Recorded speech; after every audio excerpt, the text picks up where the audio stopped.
Heute möchte ich euch die verschiedenen Lüftungstunnel zeigen, die was mir bekannt sind, vom Steyr Buch 500, 650, 700 und Buch 500S. So, der erste ist 1957, der hat nur so einen runden Stutzen, die Heizungsklappe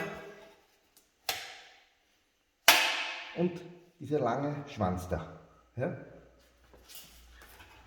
Der war 57, 58. Ab 59 ist der mit der längeren Nase gekommen, auch mit dem Schwafel da, wo man es nur reinsteckt.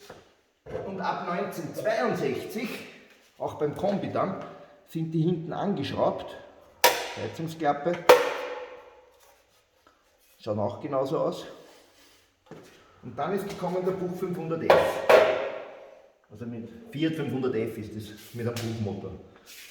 Mit den zwei Heizungen, der hat da so Düsen, das Handgas, da gibt es keine Heizungsklappe.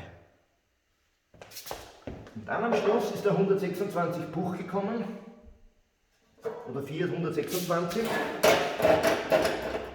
der hat auch keine Heizungsklappe, das geht dann rauf zum Verteiler.